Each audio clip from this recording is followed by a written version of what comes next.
ये आज बात करते हैं वो 5 चीजें जो अगले साल के टूर्नामेंट में आईपीएल में बदलनी चाहिए मेरे अनुसार। आपकी राय जानना चाहूंगा और आपका एक सवाल भी लिया है। रंजीत जी ने सवाल पूछा है कि will the standard of the Indian T20 league ये डाइल्यूट हो जाएगा जब 10 टीम्स आएंगी, यानी कि बड़ा सवाल।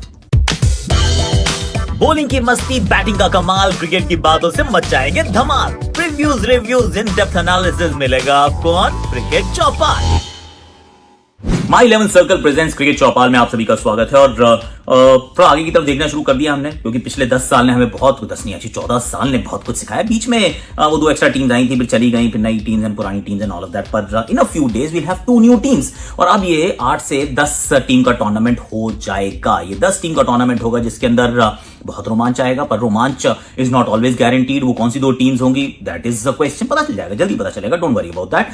पर इसके जो चीजें जो इसके साथ साथ बदलनी चाहिए, I think there are quite a few things that should change. I have picked 5। मुझे 5 ऐसी चीजें हैं जिन पे मुझे लगता है बदलाव करना चाहिए। Let me start with the bonus point यार। ये मेरा सबसे पहला पॉइंट है। और कि बोनस क्यों नहीं, अगर मान लीजिए उस दिन मुंबई का मैच था, राजस्थान के साथ था, 9 ओवर में उन्होंने चेस कर दिए रन, पहले तो रोका और उसके बाद 9 ओवर में रन चेस कर दिए। तो अगर आप 10 ओवर से पहले मैच जीत जाते हैं, you should get an extra bonus point, right? मतलब एक बोनस पॉइंट आपको वहां मिलना चाहिए। और अगर ऐसे आप 3 मैच जीत जाते हैं over a period of 14 games, तो आपके 3 एक्स्ट्रा अंक, यानी कि ऑलमोस्ट 1 जीत से ज्यादा, 1.5 मैच आप एक्स्ट्रा जीत जाते हैं। तो फिर नेट रन रेट, जो कि बहुत कॉम्प्लिकेटेड है, जो आपको मेरी समझ में बहुत कम आता है, क्योंकि उसके बाद हम क्या करते हैं, तू ही बता दे यार, सुनने में अच्छा लगा लेकिन समझ में नहीं आया कि इसका ऊपर हो गया, इसका नीचे हो गया। जीत के बाद भी कई बार नीचे चला जाता है, हार के बाद नीचे ऊपर नहीं जाता। पर हार का मार्जिन कितना होना चाहिए, जीत का मार्जिन कितना होना चाहिए, कैसे टीम क्वालिफाई करेगी। I mean cricket is already a complicated game, लेकिन अगर आप इसमें बोनस डाल दें तो फिर that could be the criteria कि एक टीम ने, अगर आप पॉइंट्स पे लॉक्ड हो रहे हैं, मतलब जीतों पे लॉक्ड हो रहे हैं, तो भाई किसके ज्यादा बोनस पॉइंट्स है। ओके, लेट्स गो।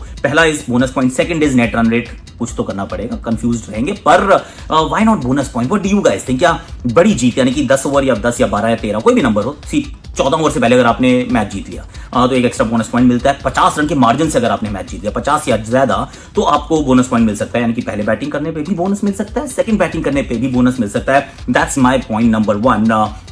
दूसरा पॉइंट मेरा क्या है कि 5 ओवरसीज प्लेयर्स को आप अलाउ कर दीजिए। और मैं ऐसा क्यों कह रहा हूं, क्योंकि इंडियन टैलेंट ना उतना ज्यादा उपलब्ध नहीं है आपके पास। आपको लग रहा है कि बहुत है, लेकिन है नहीं। Let's be very honest about it.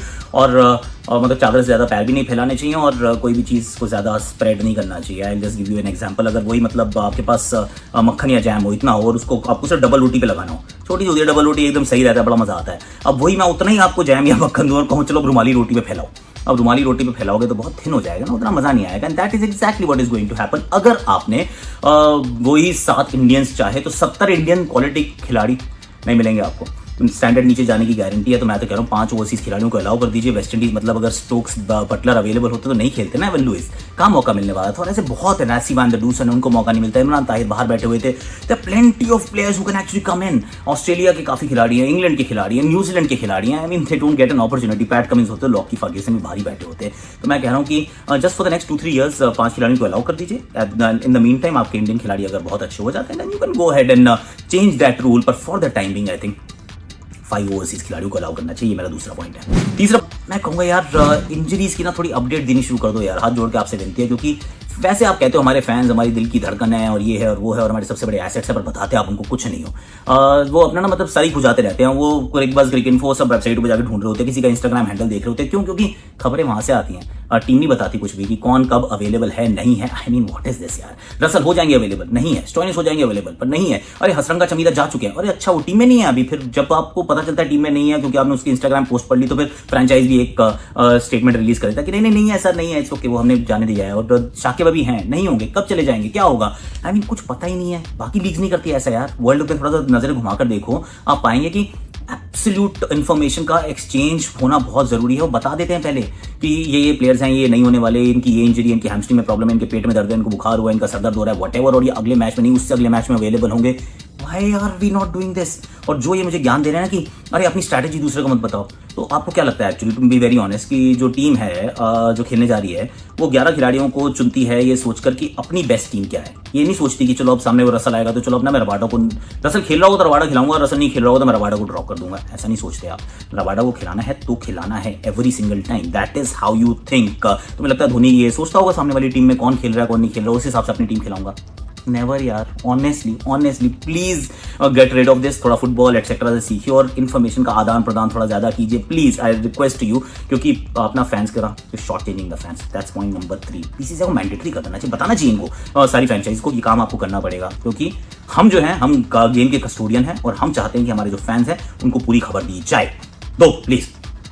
Number 4 पे मैं कह रहा हूँ ये जो अंपायरिंग के जो हालात है ना वो थोड़ा सा सोचना पड़ेगा, क्योंकि बहुत फॉपस हो रहे हैं यार। थर्ड अंपायर गलती कर देता है, ऑन फील्ड अंपायर गलती कर देता है, एक नहीं दो नहीं कई बार तीन कर देता है। हम क्या कहते हैं हैशटैग थैंक यू DRS, पर DRS के आने से बंदा बच जाता है या फिर आउट हो जाता है, लेकिन बहुत बार वो एक रन होता है जो गायब हो जाता है वो, क्योंकि जैसे आउट दिया बॉल डेड हो गई, खत्म कहानी, छुट्टी, चलो जी। अब वो बैट का एज लगा था, सिंगल था, मेरे बैट से रन बनाता यार, मैं मैच हार जाऊंगा, पर ठीक है रोते गाते रहो, कोई फर्क नहीं पड़ता, क्योंकि उसने एक बार आउट दे दिया तो बॉल डेड। और ये 1 run 2 run 3 run, this could be the difference between you winning the trophy and you losing the trophy. तो फिर क्या करना चाहिए? मेरे 2 सुझाव है। एक तो अंपायरिंग के स्टैंडर्ड को थोड़ा बेहतर करो, जो थर्ड अंपायर को दिखना चाहिए ना बॉल कहाँ पे है, वो नो बॉल यहाँ तक की होती है, मतलब चेस्ट पे नो बॉल है उसको नहीं दे रहे, वो फुल टॉस यहाँ ये वो कह रहे नहीं कोई नो बॉल नहीं है, और ऑन फील्ड अंपायर देख रहा है बड़ी स्क्रीन पे, सोच रहा है यार ये क्या कर रहे हो, वो कप्तान आके उनसे बात कर रहा है, कह रहा है सर देखो तो सही, कह रहा मैंने तो देख लिया पर तीसरे अंपायर ने नहीं मानी, मैं क्या करूँ, it's not in my hands. I mean how bizarre is that. Umpiring के स्टैंडर्ड को इंप्रूव करना जरूरी है, जैसे प्लेयर्स की अकाउंटेबिलिटी होती है, कोचेस की होती है, सबकी होती है, होनी चाहिए प्लेयर कोचेस की भी, पर अंपायर्स की अकाउंटेबिलिटी और जो नहीं कर रहा ठीक उसको करो तक लिया, तो thank you bye bye tata, हमें नहीं चाहिए आप, हम दूसरी तरफ चलेंगे। क्योंकि एक जो विश्व स्तर की जो लीग होती है ना, विश्व स्तरीय लीग जो होती है उसके अंदर सारी चीज़ें विश्व स्तरीय होनी चाहिए, कोई चीज़ छोटी नहीं होनी चाहिए, कोई नीचे मतलब ऑर्डिनरी नहीं होनी चाहिए। एंड अंपायरिंग आई फील ये 2021 वाले टूर्नामेंट में ना थोड़ी साधारण रही है यार, इसको इंप्रूव करना पड़ेगा। My last point, my last fifth, ये मेरी थोड़ी एक जनरल ग्राउस रहती है, अब इसको कैसे ठीक किया जाए। एक है ये स्लो ओवर रेट्स यार, स्लो ओवर रेट्स 4 घंटे लग जाते हैं कई बार एक मैच खत्म करने में, 7:30 बजे शुरू होता है, वो 11:30 बजे जाके खत्म होता है। एक टीम 2 घंटे लेती है, दूसरी टीम भी 2 घंटे लेती है, और आप सोच रहे हो आप जो स्क्रैचिंग योर हेड की यार 20 ओवर का मैच है, उसके अंदर 5 मिनट का चलो हो गया स्ट्रेटेजिक टाइम आउट, हो गया 85 मिनट, मतलब एक ओवर को 4 मिनट मिलते हैं, तो 80 मिनट होने चाहिए, 80 के ऊपर अपने 85 मिनट कर लिए, 120 मिनट कैसे कोई टीम ले सकती है यार? I mean 100 minute, 110 minute, 115 minute, 120 minute, what are you doing, why are we allowing that to happen? बहुत लोग ये कहते हैं यार इट्स ओके मैच तो चल रहा है, इंटरेस्टिंग है एंड ऑल ऑफ दैट, पर यार भाई अगले दिन लोगों को बच्चों को स्कूल जाना होता है, जाना होता है, मतलब अमूमन होता है, कोविड टाइम्स खत्म होंगे, लोगों को ऑफिस जाना होता है, मतलब अमूमन होता है, कोविड टाइम्स खत्म होंगे, तो यार you need to start penalising them and not with the money बेकार है, किसी को फर्क नहीं पड़ता, फ्रेंचाइज देती है, प्लेयर की जेब से पैसे नहीं जाते। मैं कह रहा हूँ कि अगर आपने एक 85 मिनट्स लगते हैं, 20 × 4 80 प्लस 5 मिनट्स का स्ट्रेटेजिक टाइम और 85 मिनट्स में अगर 90 दिए, 90 मिनट्स में इनिंग्स खत्म हो जानी चाहिए। 90 मिनट्स के बाद जितने भी आपने ओवर डाले उसमें आपको एक एक्स्ट्रा फील्डर अंदर रखना पड़ेगा। दिस इज माय सजेशन कि अगर आपने 17 ओवर डाले हैं 90 मिनट्स तक, उसके बाद के जो 3 ओवर हैं उसमें आप लो 15 मिनट लो, कोई बात नहीं, 20 ले लो, लेकिन हर ओवर में आपका एक फील्डर एक्स्ट्रा सर्कल के अंदर रहेगा, तो आप पाएंगे कि ना सारी टीमें एकदम से लाइन पे आ जाएंगी, कोई नहीं जाएगा 90 मिनट से ऊपर, unless there is a injury time, see कोई इंजर्ड हो गया दे दो अलाउंस, मैं अलाउंस की मना नहीं कर रहा, कोई इंजरी हो गई, बॉल खो गई, कुछ नया हो गया, ड्रामा कुछ भी है, पर यू कांट अलाउ कि आधा घंटा जो है वो एक इनिंग्स फालतू चल रही है, किस मजाक थोड़ी ना यार। I mean the world is moving faster and we are going slower, now that's not right in my opinion, that is a problem. आपकी ओपिनियन में जानना चाहूंगा, कमेंट का सेक्शन है, इसको आप भर दीजिएगा, मेरे 5 सुझावों के बारे में आप बताइएगा। रंजीत जी का ये सवाल है, वही नीचे देख रहा था, इनका सवाल है कि will the standard of the Indian T20 league be diluted with the advent of 10 teams from the next year?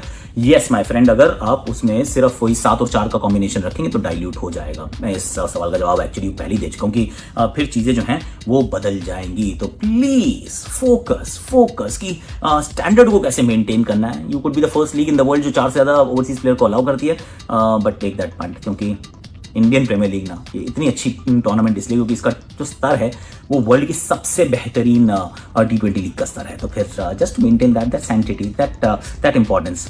कोई बात नहीं, खेलने तो 5 ओवरसीज खिलाड़ियों को, आपके तो फिर भी 6-60 खिलाड़ी तो खेलेंगे ना, that's okay, that's all right. उसके बाद चेंज कर लेना 2-3 साल के बाद, जब आपको लगता है कि आपकी सेकंड लॉट तैयार हो गई है। उससे पहले अगर आपने किया तो फिर you will find a lot of mediocrity coming to the fore, because teams will not have an option.